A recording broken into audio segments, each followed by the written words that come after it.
வணக்கம் விவாஸ், welcome to கருவேப்பிலை சமையல். இன்றைக்கி நான் என்ன வந்திருக்கேன், ஒரு ரசம் பண்ண போகிறேன். என்ன ரசம்? மைசூர் ரசம். மைசூரில் போய் நம்ம ரசம் பண்ண போகிறதில்ல, நம்ம வீட்டில் தான் பண்ண போகிறேன். மொக்க ஜோக்கா? ஓகே, கொஞ்சம் அட்ஜஸ்ட் பண்ணிக்கோங்க. ஏன்னா இன்றைக்கி மொக்க ஜோக் பண்ணுற மூடில் இருந்துட்டேன். அப்புறம் உடுப்பியில் பண்ணுவாங்க, உடனே அது உடுப்பி ரசம். புரியுதுங்களா உங்களுக்கு? இப்போ நான் ஒரு ட்ராப் நெய் போட்டிருக்கேன். அதில் நான் என்ன பண்ண போகிறேன், ஒரு 3 மிளகா போட்டிருக்கேன். தீஞ்சிட போகிறது, நான் போய் அப்புறமா பேசுகிறேன். இது பாருங்கள், 3 ஸ்பூன் தனியா, 1 ஸ்பூன் கடலைப்பருப்பு, 1/2 ஸ்பூன் மிளகு, இதெல்லாம் அப்படியே போட்டுரும். சிம்மில் நம்ம வறுக்க போகிறோம். இப்போது சிம்மில் வறுக்கும்போது நான் உங்களுக்கு ஒரு ஐடியா கொடுக்குறேன். இதெல்லாம் நல்லா வறுத்துறோம்மா, நெய் போட்டிருக்கோம்மா. நெய் இல்லைன்னா நீங்கள் யூஸ் பண்ணுற எண்ணெய் எது வேணால் போட்டு வறுக்கலாம், சரிங்களா? இப்போ நம்ம என்ன பண்ணுறோம், இங்கே பாருங்கள், இந்த மைசூர் ரசத்துக்கு நான் ஒரு டம்ளர் காமிக்கிறேன். இந்த டம்ளரில் இவ்வளோ பருப்பு போட்டு வேக வச்சுட்டா போகிறோம். நல்லா தண்ணியாக கரைச்சி பண்ணுறது தான். பருப்பானால் கொஞ்சமாக தான் இருக்கணும். இவ்வளோ பருப்பு வேக போட்டால் போகிறோம். நான் இங்கே பருப்பு பாருங்கள் வேக போட்டு வச்சுருக்கேன். கரைச்சி தண்ணியாக தான் ஊற்ற போகிறேன், சரிங்களா? நல்லா வறுபட்டுருது, வாசனை வந்துடுது, சரிங்களா? வாசனை வரணும், மெயினாக சிம்மில் தான் வச்சு வறுக்கணும். அந்த வறுக்கிறது மாத்திரம் அந்த மாதிரி கொஞ்சம் கேர் எடுத்து வறுத்துருங்க. இந்த வறுத்ததை நான் இதில் போட்டுறேன். அதுக்கப்புறமா இங்கே பாருங்கள், இதை என்ன பண்ணணும், நம்ம இதில் புளியை கரைச்சி ஊற்றணும். புளி இங்கே பாருங்கள், ஒரு சின்னதாக லெமன் அளவுக்கு போட்டால் போகிறோம், ரொம்ப வேண்டாம். இங்கே பாருங்கள், 2 தக்காளி நறுக்கி வச்சுருக்கேன், அதை போட்டுறேன். இது ஒரு 6 பேர் 7 பேர் சாப்பிட்ற அளவுக்கு பண்ணுறேன் நான். அதனால் அதை பார்த்துக்கோங்க. இதில் பாதி இப்போ ப்ரொப்போர்ஷனேட் நீங்கள் போட்டுக்கோங்க. இதை பாருங்கள், மஞ்சப்பொடி போட்டேன்னா நம்ம கொஞ்சமாக சாம்பார் பொடி, சும்மா பேருக்கு தான், ரொம்ப இல்லை, ஒரு டேஸ்ட்டுக்காக, அவ்வளோதான். இப்போ இது கொதிச்சுன்னு இருக்கட்டும். உப்பு பார்த்துட்டு போட்டுக்கோங்க, இந்த அளவுக்கு போட்டால் போகிறோம். இதை போட்டுட்டு இது பாட்டுக்கு இருக்கட்டும். அதுக்கப்புறம் என்ன பண்ணுவோம், நம்ம இது கொதிக்கட்டும். ஏன்னா இதில் மஞ்சப்பொடி போட்டோம், தக்காளி போட்டோம், எல்லாம் போட்டுட்டோம். என்ன, கொத்தமல்லி கருவேப்பிலை கடைசியில் போடுவோம். இதுக்கு அது இல்லாமல் இப்போ பாருங்கள், இந்த வறுத்து இருக்கோம்ல, அதில் கொஞ்சம் கொத்தமல்லி கருவேப்பிலை, கொஞ்சம் தேங்காய், அதுக்கப்புறமா சீரகம், இருங்க வர எல்லாத்தையும் போட்டுட்டு அரைக்க போகிறேன். சீரகம் பச்சையாக 1/2 ஸ்பூன், சரிங்களா? அரைச்சி எடுத்துன்னு வந்துடுவோம். பாருங்கள், நம்மளோட புளி தண்ணி நல்லா கொதிச்சுன்னு இருக்கு. அதில் உப்பு போட்டோம், மஞ்சப்பொடி போட்டோம். இப்போயே கொஞ்சம் பெருங்காயம் போட்டுறேன். லாஸ்ட்டில் போட்டாலும் ஒன்று தான், இப்போ போட்டாலும் ஒன்று தான். ஏன்னா அது எப்படியும் அந்த வாசனை அதில் இறங்கிட போகிறது. லாஸ்ட்டில் போட்டால் நல்லா இருக்கும்னு சொல்லுவாள் எங்கள் பாட்டிலாம், கடைசியில் தான் போடணும்னு சொல்லுவாள். என்னோடய அப்பாவுக்கும் பெருங்காயம்னா ரொம்ப பிடிக்கும். பெருங்காயம் போடாமல் சமைக்காதேன்னுவார். என்ன புரிஞ்சுதா உங்களுக்கு?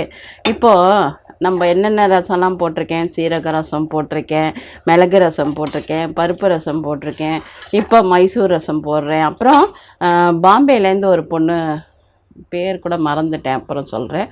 அவங்க கூட கேட்டிருந்தாங்க, இந்த மாதிரி வெந்தய ரசம் போடும்போது என் பேரை சொல்லுங்கம்மா, பாம்பேயில் இருக்கேன்னு. ஆனால் பேர் ஞாபகம் இல்லை, ஏதோ மேரின்னு நினைக்கிறேன், எனக்கு கரெக்டாக தெரியல. அதனால் வெந்தய ரசமும் அடுத்தது போடலான் இருக்கேன். ஸோ இன்றைக்கி நான் என்ன பண்ணியிருக்கேன், மைசூர் ரசம் போட்டிருக்கேன். ஏதாவது கதை வேணுமா உங்களுக்கு? இது கொதிக்கிற வரைக்கும் ஒரு கதை சொல்லட்டுமா?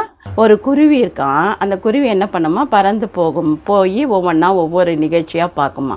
அது பின்னாடி ஒரு குட்டி பேகு மாட்டின்ட்டுதான். அந்த குட்டி பேக்கில் அது என்னென்னலாம் கலெக்ட் பண்ணுறதோ பார்க்குறதோ அதெல்லாம் அதில் வச்சுக்குமா. அந்த மாதிரி ஒருத்தன் சண்டை போடுறானா, ஒரே சந்தோஷமாக அந்த சண்டை காட்சி அதை வச்சுக்குமா. ஒருத்தன் ஒரே துக்கமாக அழுதுன்னு இருக்காங்களா, அதை முதுகில் சுமந்துக்குமா. ஒரே பொறாமல் அமக்கலம் எல்லாம் இருக்குமா, அதையும் சுமந்துக்குமா. இப்படியே சுமந்து என்ன எடுத்து ஒரு நாளைக்கு இந்த மாதிரி பார்க்குற எல்லாம் வேண்டாத நிகழ்ச்சியெல்லாம் பார்த்து அது சந்தோஷப்பட்டு முதுகில் இருக்கிற பையில் சேர்த்து வச்சுட்டு தான். ஒரு நாள் என்னாச்சு, மரக்கலையில் உட்காந்துருக்கு, பறக்கிறதுக்கு ட்ரை பண்ணுறது பறக்க முடியல. அப்போது கீழே இருக்கிற அதோட டாக் ஃப்ரெண்ட் இருக்குல்ல, நாய் ஃப்ரெண்டு சொல்லித்தான், என்ன ஆச்சு உனக்கு இன்றைக்கி, ஏன் என்னவோ மாதிரி இருக்கே, என்னால் பறக்கவே முடியல, என்ன ஆச்சுன்னு தெரியல, நான் என்னோடய சக்தியே இழந்துட்டேன் போல இருக்குன்னு தான். அப்போது உடனே வந்து டாக் சொல்லிச்சான், என்ன சொல்லு என்னென்னா, நான் அங்கங்கே உன்னோட பின்னாடி ஒரு பை வச்சுருக்கேன், அது என்ன பையனா, நான் இந்த மாதிரி பார்க்குற என்னென்ன நிகழ்ச்சி இருக்கோ அதெல்லாம் நான் என்னோடய பையில் சுமந்துக்கிறேன், எனக்கு ஞாபகமாக இருக்கட்டும். என்ன சுமந்துக்கிறேன்? அங்கே ஒரே பொறாமையாக இருந்தானுங்க ஒருத்தரும். அதை பார்த்தேன், அதை வச்சுருக்கேன், அது தூக்கி போடு. இல்லை அதுக்கும் இந்த சின்ன பைக்கும் எனக்கு பறக்கிறதுக்கும் என்ன இருக்குது, அதெல்லாம் கிடையாது, நீ சும்மா ஏதாவது சொல்லாதன்ட்டான். இல்லை நீ கண்டிப்பாக நான் சொல்கிறேன், உன் பை பின்னாடி இருக்கிறத ஒன்று எடுத்து தூக்கி போடுன்ட்டான். உடனே இது பொறாமை பார்த்தது, நான் பொறாமைப்பட்டு பண்ணவங்க எல்லோரும் பார்த்ததெல்லாம் அப்படி தூக்கி போடுறேன்னு போட்டிருந்தான். உடனே கொஞ்சம் பவர் வந்து கொஞ்சம் பறக்க ஆரம்பித்தான். இன்னும் கொஞ்சம் நேரம் கழித்து பார்த்து தான் சண்டை போட்ட காட்சி, அது இது அந்த கொலை அதெல்லாம் தூக்கி போட்டு தான். உடனே இன்னும் நல்லா உற்சாகமாக அப்படியே ஜம்முன்னு பறக்க ஆரம்பிச்சுதான். அப்புறம் மூணாவது ஏதோ இருந்தது, அதெல்லாமும் தூக்கி போட்டு தான். பகை அது இது வேண்டாது எல்லாத்தையும் தூக்கி போட்டவுடனே அப்படியே ஹைட்டாக உச்சாணி கலைக்கு பறந்துட்டான். அவ்வளோ தூரம் ரொம்ப உச்சிக்கு ஹைக்கு பறந்துட்டான். அப்போ தான் வந்து அப்புறம் பறந்து வந்துட்டு கீழே வந்து டாக் சொல்லிட்டான், பார்த்தியா நீ வேண்டாததெல்லாம் முதுகுல சுமந்தேன்னா, இந்த மாதிரி வேண்டாத பண்ணேன்னா கண்டிப்பாக நம்ம தான் அஃபெக்ட் ஆகும். நீ எல்லாத்தையும் தூக்கி போட்டவுடனே பாரு, உனக்கு எல்லாம் அதை விட நிறைய பவர் வந்து ஜம்முன்னு சௌக்கியமாக ஓஹோன்னு மேலே போக முடியுது, முன்ன பறந்ததை விட இன்னும் ஜாஸ்தியாக பறக்க முடியுது பார்த்தியா அப்படின்னு கேட்டாங்களாம். அதுலேருந்து நம்ம என்ன தெரிஞ்சுட்டோம் சொல்லுங்கள் பார்க்கலாம்.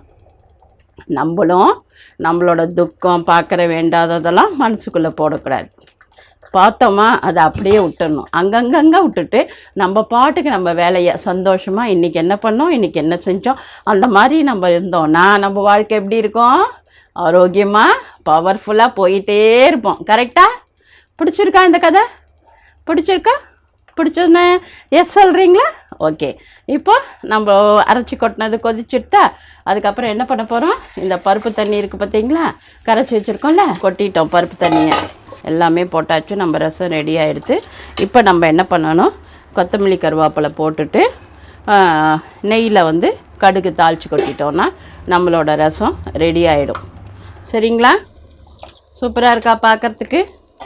இந்த அளவுக்கு பருப்பு போட்டால் 6 பேருக்கு ஈஸியாக சாப்பிட்லாம். அதனால் பருப்பு கொஞ்சமாக வேக போட்டு நல்லா கரைச்சி வச்சுக்கோங்க. லிக்விடாக இருந்தால் தான் ரசம் நல்லாயிருக்கும். சரிங்களா? ஓகேவா? இந்த மாதிரி லிக்விடாக இருக்கணும். இதை நம்ம என்ன பண்ணணும், கொத்தமல்லி கருவேப்பிலை எல்லாம் போட்டாச்சு, பெருங்காயம் போட்டாச்சு, மிளகு சீரகம் போட்டாச்சு. சீரகம் மாத்திரம் மறக்காதீங்க, பச்சையாக அரைச்சி ஊற்றணும் கடைசியில். அதை வந்து மறந்துடாதீங்க. ஒன்று மறந்துட்டேனே, இந்த மைசூர் கர்நாடகா எல்லாமே என்ன பண்ணணும், கொஞ்சம் வெல்லம் போட்டுடணும். நானே நார்மலாக வெல்லம் எல்லாத்துலேயும் போடுவேன், அவங்க கொஞ்சம் ஜாஸ்தியாக போடுவாங்க, நான் கொஞ்சம் கம்மியாக போட்டிருக்கேன், அவ்வளோதான். இது என்னோடய ஸ்டைல்னு வச்சுக்கோங்களேன். உங்களுக்கே தெரியும் எனக்கு என்ன மாதிரி டேஸ்ட்டு பிடிக்கிறதோ அப்படி தான் நான் சமைப்பேன்னு. ஸோ அவ்வளோதான். இப்போ நம்ம தாளித்து கொட்டிட்டா நம்மளோட ரசம் ஓவர். சரிங்களா? தாளித்து கொட்டியாச்சு, நம்ம ரசம் சூப்பராக ரெடியாக எடுத்து சாப்பிட்டு பார்த்துட்டு எப்படி வந்தது, மைசூர் ரசம் மைசூர் மாதிரி இருக்கா, சென்னை மாதிரி இருக்கான்னு சொல்லுங்கள். ஆரோக்கியமாக இருப்போம், ஆரோக்கியமாக சாப்பிடுவோம். அப்புறம் என்ன, நன்றி வாழ்த்துக்கள். அப்புறம் ஒன்று மறந்துட்டேனே, எப்பவும் போல் லைக் பண்ணுங்கள், சப்ஸ்கிரைப் பண்ணுங்கள், ஷேர் பண்ணுங்கள், என்ஜாய் பண்ணுங்கள். அதுக்கப்புறமா கீழே லிங்க்கு கொடுக்குறேன், என்னோடய பொடி எல்லாமும் ஆர்டர் போடுங்க. சரிங்களா? ஓகே, பாய் பாய்.